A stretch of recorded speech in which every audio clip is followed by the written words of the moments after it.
Est-ce que tu es prête à travailler des longues heures? Si tu veux juste faire le cours pour avoir un deuxième T-shirt, c'est peut-être pas la place à commencer. Salut, ici Captain Adam Horton du balado de l'Armée canadienne. Le sujet de notre balado aujourd'hui, c'est les plongeurs de combat, qui est une spécialité sous les ingénieurs de combat. Avec moi aujourd'hui, j'ai le caporal Yves Ouellette de l'École du génie militaire des Forces canadiennes, puis il va nous parler un petit peu de ses expériences comme plongeur. Bienvenue au balado. Merci.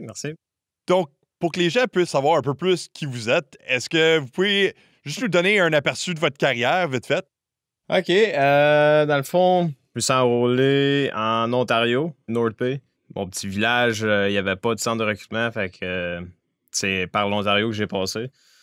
J'ai arrivé là, il a fallu que j'aie la permission de mes parents pour signer. J'avais signé à 17 ans. Je suis pas rentré avant 18 ans. Comme pas mal tous les autres soldats, j'ai passé au travail de Saint-Jean chez Richelieu. Je suis arrivé à Saint-Jean en 2011, en mois de mars, je pense. Je me souviens plus de faire un bout. Après ça, j'ai fait Saint-Jean 3 mois. Après ça, je suis parti QS à Gagetown et mon cours d'ingénieur à Gagetown. Une fois que je suis parti de Gagetown, je m'ai fait poster à Valcartier, 5e RGC, 5e régiment de génie de combat. Et c'est là que j'ai pogné la piqûre. J'ai découvert pas mal plus le métier de plongeur de combat. J'ai fait la sélection. Je suis arrivé à Gagetown. J'ai fait l'introduction du cours de plongeur de combat. Après ça, j'étais allé à Halifax. J'ai fait 6 semaines environ. Après ça, je suis revenu à Gagetown, fini le dernier bout du cours. Ça a été pas mal ça, ma carrière en tant qu'ingénieur de combat, je dirais. Ça a été pas mal vite. Ça a été comme un gros bout où on est comme parti, puis c'était un cours après cours après cours. Puis finalement, je me suis ramassé dans une spécialisation plongeur de combat, je dirais. En parlant de ça, je pense, avant qu'on rentre peut-être un peu plus dans qu'est-ce que c'est des plongeurs de combat, c'est quoi le rôle des ingénieurs? Parlez-nous un peu de ça. OK, un ingénieur de combat, là, c'est un peu comme l'infanterie. Justement, on supporte beaucoup l'infanterie quand ça vient de temps de travailler sur le terrain.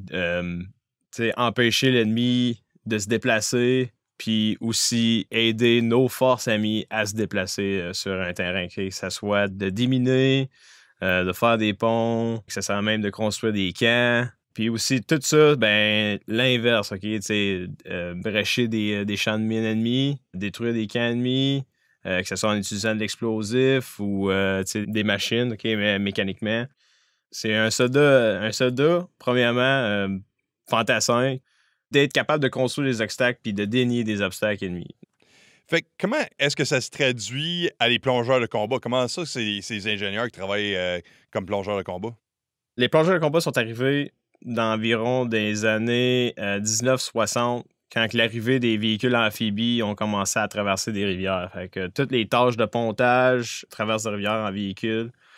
Il y avait besoin d'un moyen d'être capable d'aller chercher le véhicule ou d'être capable de faire des tâches de reconnaissance pour des ponts. Avoir un moyen pour que les ingénieurs soient capables de faire, c'est la collecte d'informations.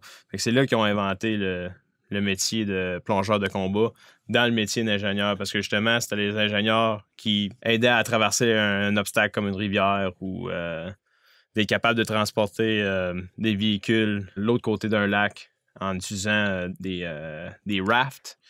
Puis avec le temps, ben le métier s'est fait rajouter des tâches. Fait que les tâches de reconnaissance justement à partir de l'eau, les tâches pour brécher des plages pour qu'il y ait justement un débarquement avec des bateaux. Fait que s'il y aurait des mines sur les plages, des obstacles sur les plages, il y avait besoin d'un moyen d'envoyer des plongeurs justement pour brécher ces obstacles-là.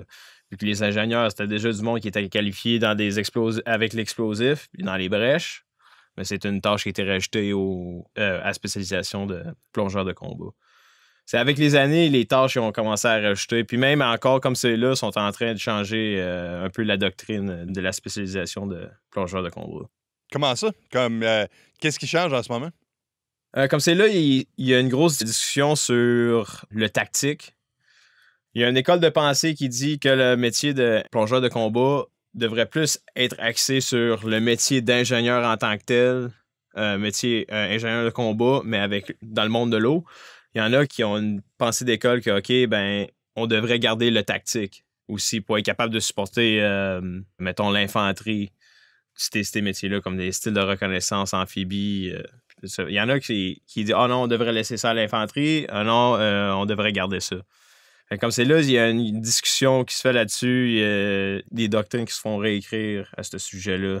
Si on garde vraiment la capacité de faire le tactique ou on reste métier d'ingénieur dans le monde plongé. Je peux pas trop parler à ce sujet-là parce que je fais pas partie de ça, mais je travaille à l'école comme c'est là, puis c'est là qu'ils sont en train de le faire. C'est des discussions que les gens y ont, là, puis certainement même... Ouais. Ben, c'est tout le temps le cas. Hein? Des fois, on a des discussions philosophiques sur qui devrait faire quoi, puis comme qu'est-ce qui reste dans certaines spécialités. Fait que exact. C'est sûr que ça prendrait place à une école aussi. Fait que je peux le sympathiser. Ouais. Quelle sorte d'attitude est-ce qu'on recherche dans le contexte d'un plongeur de combat? Une bonne résilience, je dirais. Être capable de travailler tout seul et être capable de travailler en équipe. Être polyvalent dans les deux. Parce que quand tu travailles en dessous de l'eau, des fois, tu vas être seul ou des fois, tu vas être juste avec quelqu'un. Et il n'y a pas moyen de se parler, right? Fait que c'est souvent avec des signes, puis on s'entend. Fait que c'est pour ça les deux. Fait que... Puis une résilience, parce que justement, c'est une tâche qui est quand même dure. Tu peux plonger dans de l'eau froide, comme tu peux plonger dans des courants. Puis aussi, ben, tu sais, c'est ta deuxième tâche. C'est pas ta tâche primaire. Fait que tu peux faire ta tâche d'ingénieur de combat. Puis là, ben, il y a une tâche plongeur de combat qui arrive. Tu peux avoir travaillé toute une journée ou deux. Puis là, ben, faut aller faire ta tâche de plongeur de combat. Fait que, tu sais, une bonne résilience puis une bonne endurance. Ça, c'est qu'est-ce qu'on recherche beaucoup, mettons, dans des candidats ou des membres qui aimeraient faire partie de la spécialisation plongeur de combat. Aussi, le cours, il est très demandant. Tu sais, c'est des longues heures, tu travailles physiquement, puis la plongée, ben, ça fatigue. Ça fatigue vite. Tu vas aller plonger, tu peux faire une petite plongée de 30 minutes, mais quand tu ressors de l'eau, c'est comme si tu aurais travaillé peut-être 2 heures. C'est exigeant. Puis aussi, tu sais, il faut du monde en santé. Parce que la plongée, c'est dur sur un corps. Je dirais, tu sais, une plongée de récréation, c'est le fun. Ouais. Le monde aime ça, c'est léger, on fait juste se promener. Hein? Mais tu sais, dans une job, plongeur de combat, où que tu peux être appelé à remonter à la surface, aller chercher de quoi, te faire travailler des longues heures en dessous de l'eau. Puis en même temps, ben, t'es dans l'armée, right? Fait que, comme je dis encore une fois, c'est ta deuxième tâche. C'est pas ta tâche primaire. Fait que tu peux avoir déjà fait de quoi d'autre la journée d'avant ou, tu sais. Ouais. Je pense que ça couvre le point. Puis vous avez soulevé un excellent point aussi. C'est la même chose comme si t'es fantassin. Les gens sont comme « Ah, c'est juste comme le camping. » Ouais, mais c'est comme le camping, sauf t'as marché comme 20 km, puis t'as fait plein de choses. Puis là, il est comme 3 heures du matin, puis t'as 2 heures pour dormir. Mm-hmm. Fait que ouais, tu campes, mais vraiment, c'est comme une job aussi. C'est comme ça. Ouais, il n'y a pas de marshmallow, là. ouais, c'est ça. C'est ça, exactement.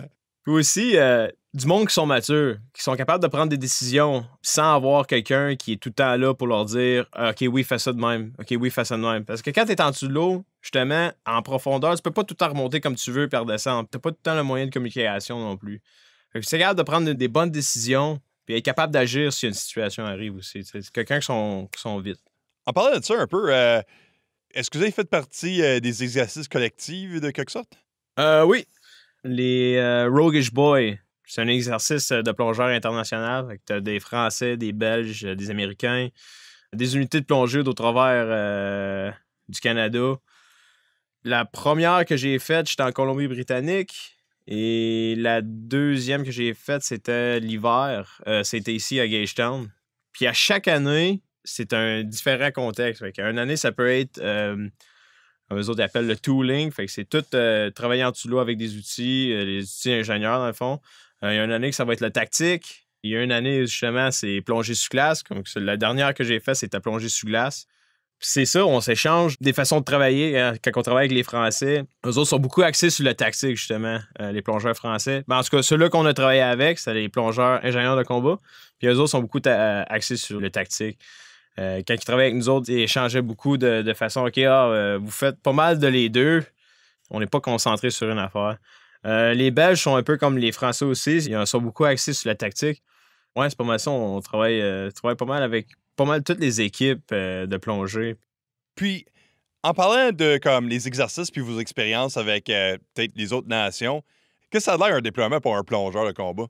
Moi, personnellement, j'ai jamais fait de déploiement en tant que plongeur de combat. Je dirais, vu que c'est ta deuxième tâche, Mettons, pour les inondations qu'il y a eu à Québec, ils ont fait des inspections sur des barrages qu'ils ont fait, des barrages de sacs de sable, checker l'intégrité. C'est beaucoup des affaires de même aussi que ça peut être la récupération, encore une fois. J'ai jamais fait ça personnellement. Je n'étais pas qualifié plongeur encore quand il y a eu les inondations à Québec. Justement, c'est après les inondations que je suis allé faire ma sélection de plongeurs. Qu'est-ce qui vous a attiré à la sélection de plongeurs d'aller dans ce domaine-là? Ben, j'avais beaucoup de mes amis qui étaient déjà plongeurs de combat. Quand j'étais dans les escadrons mécanisés, je voulais aller ingénieur léger, dans le fond, dans l'escadron démonté. Puis, tu avais besoin d'une qualification, soit que ça soit para ou plongeur de combat. C'est ça. Je suis allé. T'as fait les deux. Ouais, j'ai fait. C'est ça. J'allais faire au para. Là, j'ai eu le pied dans la porte. Puis, une fois rendu là, ben, c'était ça. Je voulais juste le faire. Je voulais le challenge. Je voulais une différente opportunité de faire des choses différentes.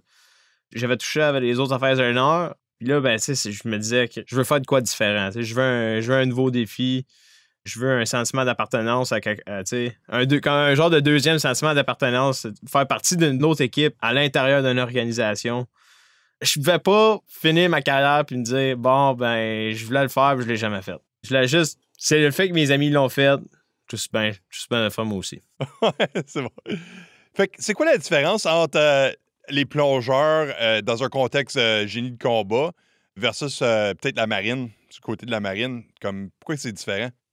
L'uniforme, premièrement. Non. Bon point. Dans le fond, la marine, ils ont plusieurs sortes de plongeurs. Ils ont leur clearance diver, ils ont leur ship team diver, leur port inspection diver. Il y a des clearance divers, ils sont beaucoup axés sur le déminage des mines marines. Les ship team divers, encore, c'est des plongeurs qui vont faire, mettons, les inspections de la coque du bateau. T'as des plongeurs qui sont des ports qui vont faire les inspections des ports. Eux autres, c'est une deuxième tâche. C'est une tâche de sport, un peu comme la note. C'est juste que nous autres, justement, c'est le fait qu'on faisait du tactique, qu'on utilisait de l'explosif qui nous différenciait un peu des plongeurs de la marine.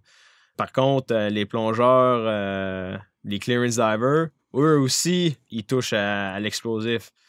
La seule différence entre eux et nous, c'est que nous, on peut pas faire du déminage de mines sous-marines. On peut pas faire du déminage de mines. Moi, je suis pas qualifié EOD. Je peux pas déminer aucune bombe, aucune mine. Je peux faire exploser des mines, mettons, qui sont sur une plage, une berge. Des fois, on a des mines, que ce soit anti-personnel ou genre anti-beach. Mettons, pour pas que les bateaux s'accossent, il y aura des mines qui sont semi-submergeables. Dans le fond, nous autres, ça serait justement qu'on est capable de brécher cet obstacle-là. Mais une fois que ça devient en profondeur des mines anti-sous-marines, c'est plus notre mandat à nous. Là, c'est rendu les clearance divers. Tandis que les ship team divers, les port inspection divers, eux autres, ils touchent à rien de ça. Qu'est-ce que vous direz à quelqu'un qui serait peut-être intéressé? Peut-être il regarde, sont déjà des ingénieurs de combat ou il essaie de se décider. Qu'est-ce que vous direz à quelqu'un qui s'intéresse? Ton médical, il est à jour. Ton médical est à jour, ton data est à jour. Quelqu'un qui est à jour, de vrai, là, ça prend quelqu'un qui est à jour sur ses affaires. Parce que quand le processus commence, la machine elle roule, puis tu peux manquer ton cours juste parce que ton médical n'est pas à jour. Ou que justement, tu manques un appointement. Fait que je dirais, ton médical est à jour, sinon, ben commence à checker des affaires. Deuxièmement, t'es-tu à l'aise dans l'eau ou pas? Puis si t'es pas à l'aise, c'est correct. Mon beau-père, c'est un ancien plongeur de combat. Shout out Bruce Doucette. C'est un ancien plongeur de combat. Lui, il avait la phobie de l'eau. Justement, il est allé faire ce cours-là pour briser cette phobie-là.